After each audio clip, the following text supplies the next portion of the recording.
internal as much as external. The whiteness reflects and refracts the light, and yet you have to think how you control the light, how you use the light. As far as I'm concerned, white is all colors.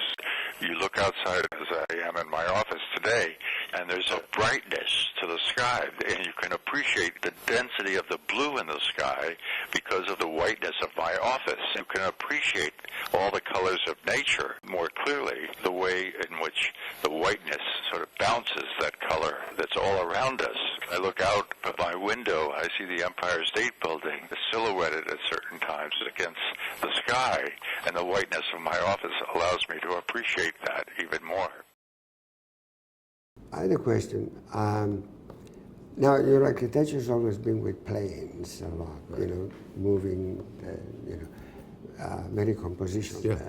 But also, you know, normally we have a grid in the plan, you know, and the whole plan Yeah. is based on some kind of grid.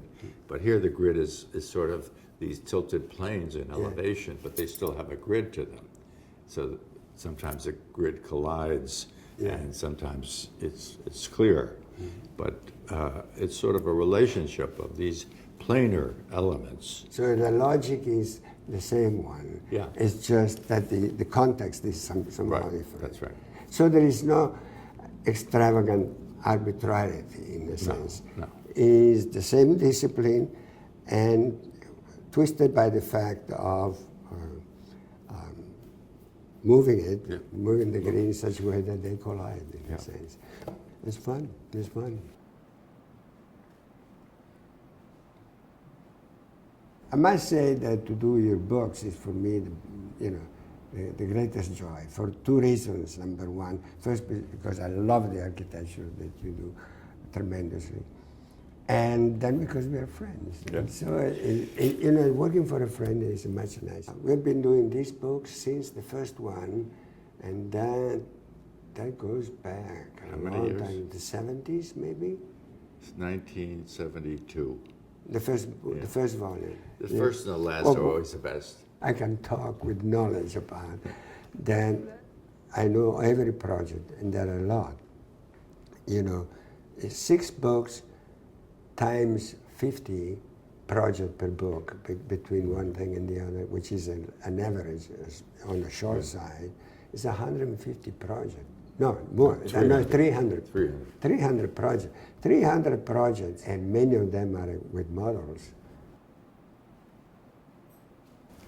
I remember so clearly, Massimo said to me, you got to consider moving your office to 10th Avenue. I said, 10th Avenue, that's a long way away from 57th Street and Lexington Avenue. Yes. I came over and I saw the space and decided I'm going to take Massimo's advice. I'm going to move over here.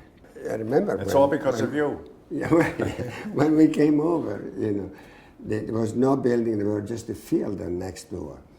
And the prostitutes were doing their tricks, whatever it's called, right on that field, over cardboard boxes. And we could see the whole scene from the 14th floor, and they were mad at us.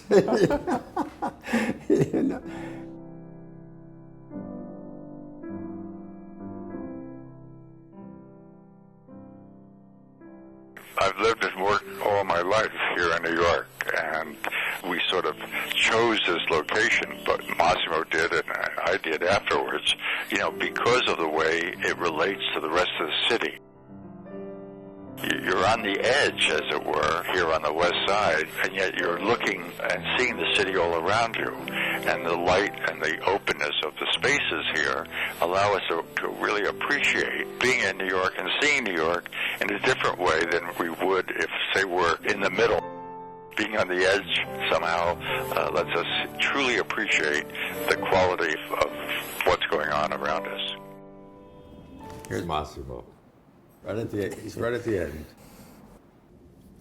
Above it all. Above buildings. Above landscape. Right?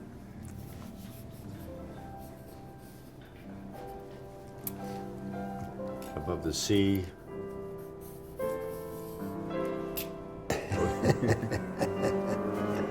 I told you it's a short movie. You know, it's about the beginning and the end.